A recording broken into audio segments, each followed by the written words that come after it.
Alright folks, welcome to chapter 3. In chapter 2, I realized the mic is kind of weird. Let's hope that is fixed in this one. Give me feedback in the chat.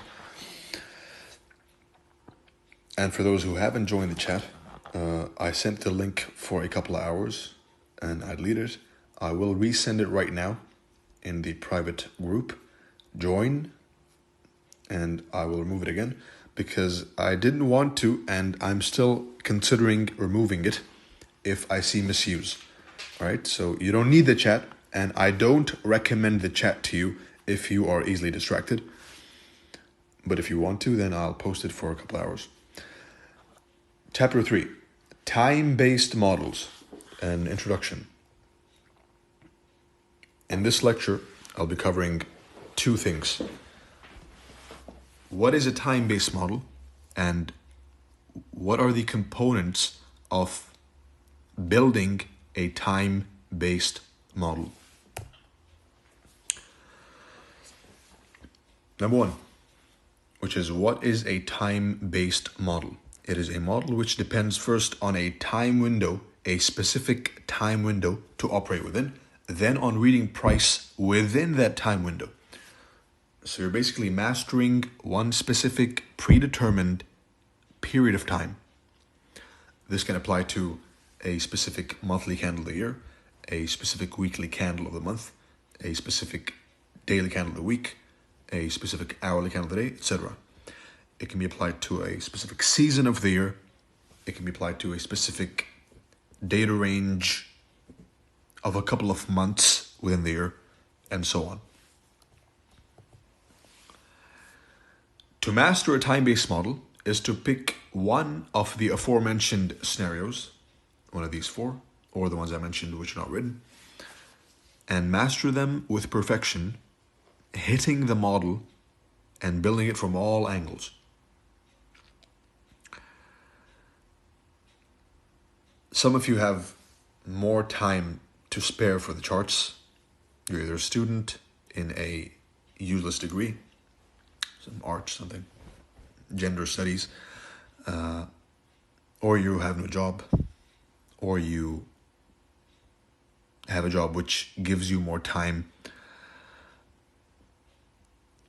To those people who are not like me, I'm a extremely busy person. As you know, I'm a medical professional. I have my family, I have my other businesses. So I don't have enough time, or as much time as some other people do. For those who do have the time, trading every single trading session is also a time-based model. Any trading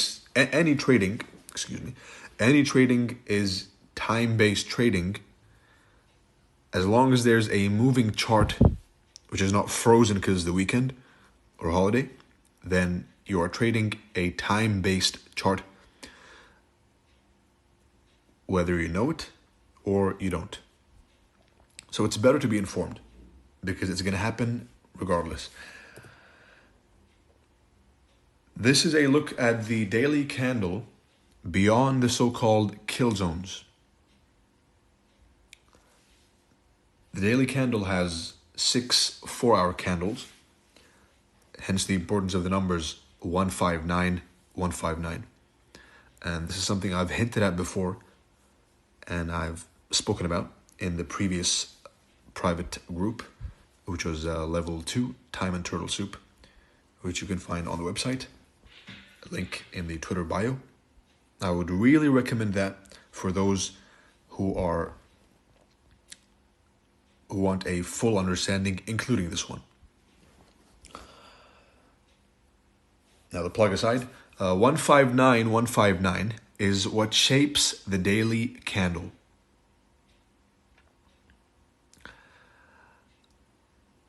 Once you realize this, you realize that kill zones are customizable, right? You can curate your own kill zones once you understand this image. As soon as you understand what this means, then you've already made progress, and a lot of progress, in understanding the open, high, low, and close, more than the average Twitter follower or the even some of the public group members, most of them, you've advanced over them as soon as you understand this image.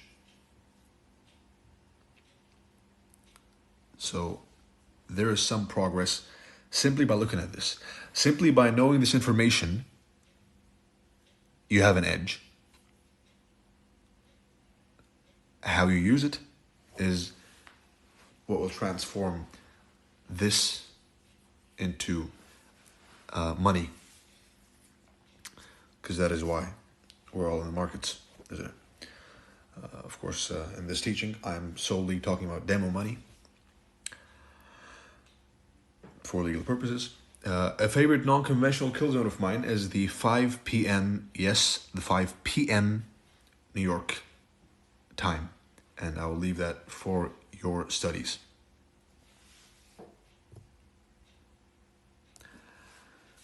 There are 10 very high quality day trades per week. That is 2 per day, 5 days a week. These are the ones I'm mostly entering, and if you reverse engineer my entries, which some of you have successfully, and I congratulate you.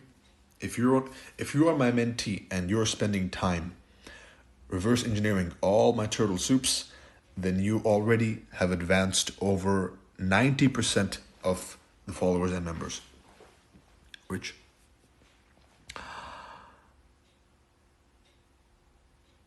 there are 25 good quality day trades per week. 159, 15. I'm hesitant to say 9 p.m. because it's usually consolidation, right? As we know, the markets spend 70% of the time in a consolidation and 30% of the time is not. So this gives you an encapsulation of the data, right? This is a form of collecting data. You know exactly when you're going to trade, which is twice a day, 1 and 9. If you have more time, then you can go and trade every single 4-hour candle.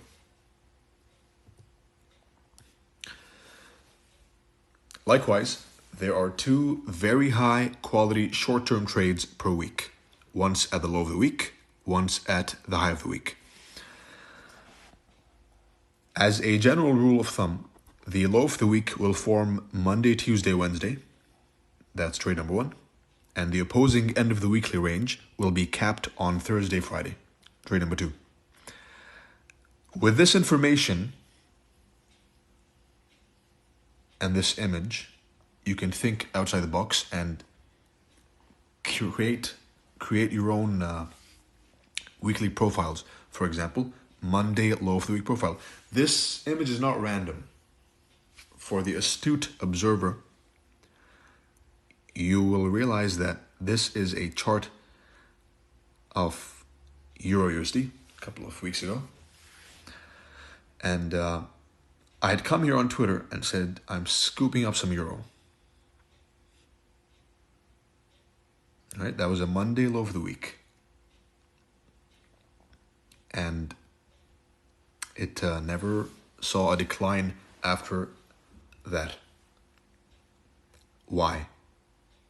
That's your homework. Think, when does the high of the week form on Monday instead of Wednesday, instead of Tuesday, for example? But to encapsulate the weekly candle, you can be sure that it's going to be made, the low of the week is going to be made on Monday, Tuesday, or Wednesday. And the range will be capped on Thursday or Friday. And another thing is, the same candle, for example, let's take Wednesday. Wednesday cannot form the high and the low of the week. And that is my encouragement for you to think outside the box. Don't just look at this information and memorize it. Dissect it, each word. Nothing is random. Nothing is placed randomly. Everything is deliberate. Once you understand that every day is a new opportunity, when I say day, I mean true day, which is the New York time, then FOMO ceases to exist. Because every midnight New York time is the birth of a new opportunity. Apply this concept with the fractal nature of time and price in mind to watch your win rate skyrocket. Truly, because if you missed a move, then you can simply align yourself with the next midnight New York time and watch a sense of calm take over your trading career.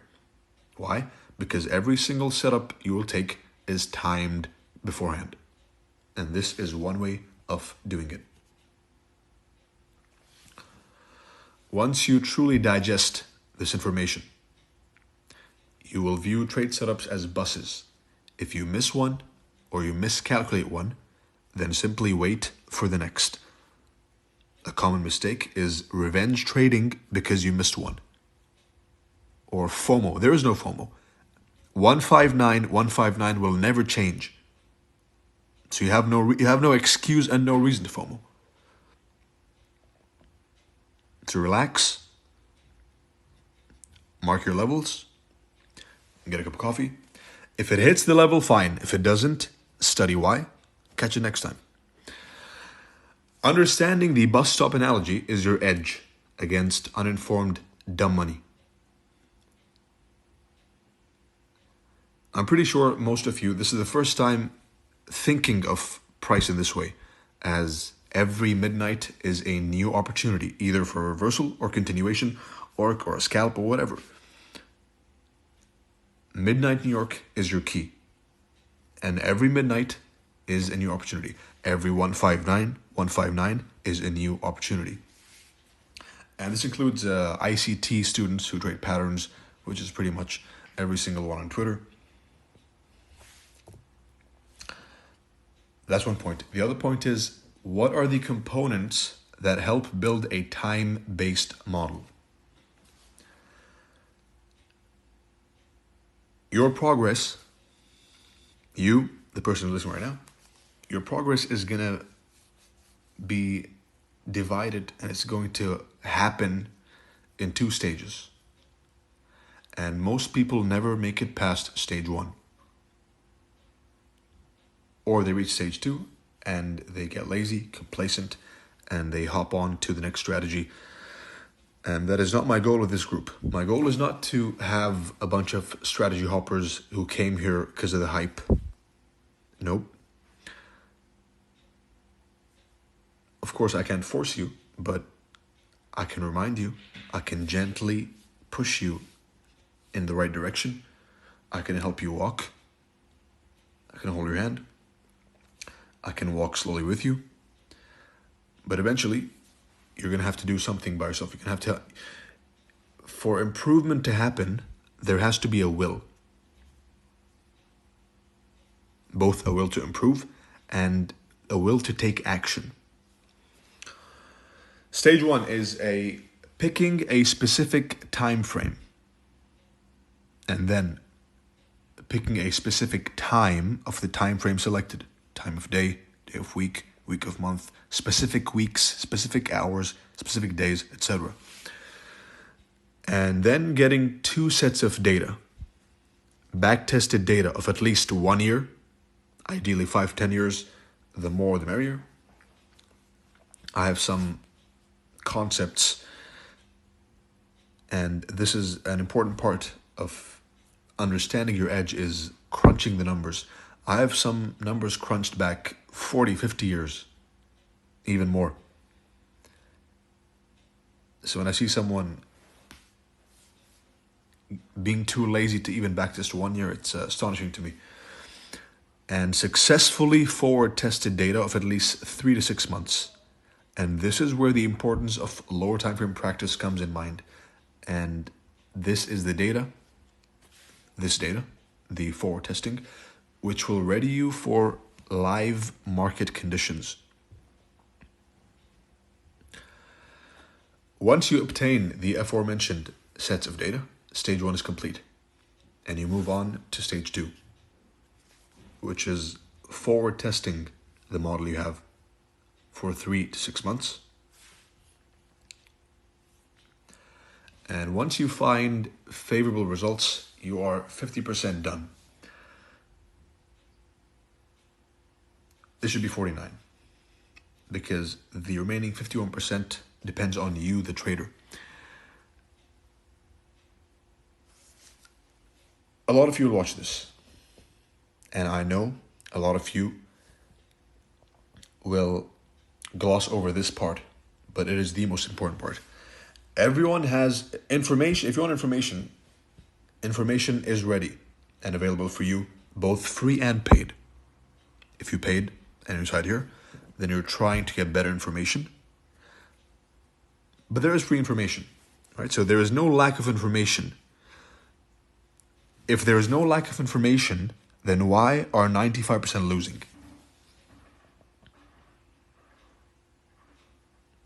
The answer is because the edge is in the trader, not in the strategy. You are the edge. If you have the wisdom to select the correct mentor, that's an edge. If you have the wisdom to stick to him, regardless of his tone, because a lot of gifted people, they are usually hard to deal with, I've noticed. Including ICT, for example. Let's take him as an example. He's very, he rants a lot, right? Something I might not have taken from him. But if you can pick a successful mentor and try and emulate them, then you're better off than 95% of traders, because what they do is go from one mentor to another mentor to one strategy to another strategy. If you can dig your heels in the sand and really refine and force improvement, then there is no other way but improvement. You are the edge, but only if you choose to be. And that concludes chapter number 3. I wish you good luck, good studying, good trading, and see you in the next one.